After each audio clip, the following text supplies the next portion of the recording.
And one of the things I think is so cool about BVS is, like you said, in a way, like it's more grounded in a sense, right?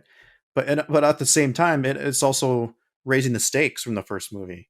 It asks bigger, more complex questions, like about superheroes and like their place in the world, specifically Superman, right? That's the biggest Which I one. thought that is my favorite part when you're seeing Superman be Superman, right? And I know a lot of Yep. people gave it a lot of flack because they were like, he's not even smiling. I'm like, dude, can you imagine what you'd be doing if you had that power and you were trying to save people? Would you just be smiling like a goofball? Like, no, you'd be serious. Like you don't smile when you do your job unless it's a fun job that you're doing. Does having people's lives in your hands sound like it's just a fun deal to deal with? Like, no, not at all. Like you would need to be serious. Like you're doing something that if you do it wrong or one misstep or one calculation that's off, you're killing somebody. It's not just oh, I should be happy because I could fly. Like, oh yeah, okay, cool. But if you're going to be having people's lives in their hands, if it was me, I'd rather you take it serious. Like my life's serious. I hope you're taking it serious. I don't need you, messing around, dropping me, like playing a trick on me. Like, no, I'm not. And so when I saw that, and then I heard the questions of, you know, are there any moral restraints to this person? Because on this world, every act is a political act. Like hearing those questions, and I was blown away. I was like, dude, that is exact. Like, what would happen if Superman just showed up randomly? Like, we would not be able to deal with it as a society, as humans. We'd be like, oh, we'd all want to try to control him. We'd all try to influence him in some way. So Yeah. it's I mean, like, dude, Lawrence Fishburne's character Perry White even kind of referenced that in the first movie. Could right. you imagine the people of Earth would react if a guy like this was around? Exactly. Like it's just it makes so much more sense when you hear these political points from it where they're asking where you have a committee saying, hey, we hold him responsible. Like until he comes and talks to us, we're going to tell the world that he's responsible for what happened.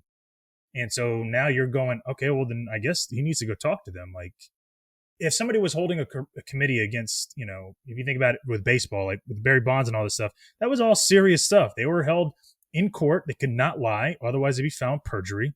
Like there was consequences out of that thing, even though it was just baseball. Like it's just a sport. Like, you know what I mean? Right. Like, which is crazy. Like that was just baseball. It had nothing to do with lives. You know what I mean? Like people weren't dying or getting killed because they were using steroids in baseball. They were just beating, awards or like crushing records. Like, okay, cool. I get that. But, they still held a committee about it on Capitol Hill so that they could not lie about all this stuff. So the fact that they were bringing that to Superman and then to have him basically be like, well, why are you guys all worried about me? And yet Batman's been doing the same shit for the last 20 years. Nobody's saying anything. Like, They're helping him.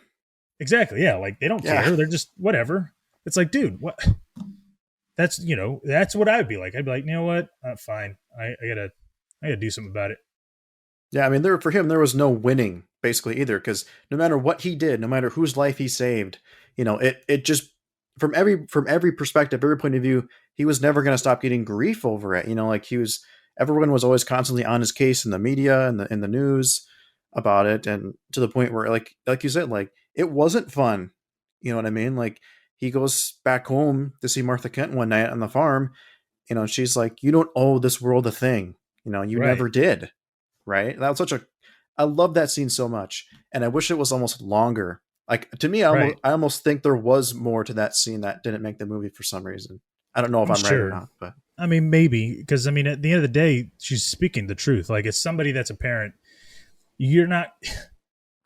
Nobody owes you anything. Like, dude, if I didn't know anybody and they were claiming that I was some god or putting me on a pedestal, like I didn't tell them to do that, right? They just did that on their own.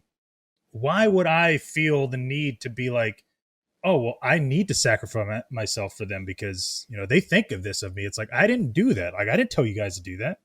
Why are you making me have that kind of situation happen? Well, on the flip side, it's like the parent is like, no, I don't want you to deal with that. Not at all. So I don't know. That's just the way I look at it.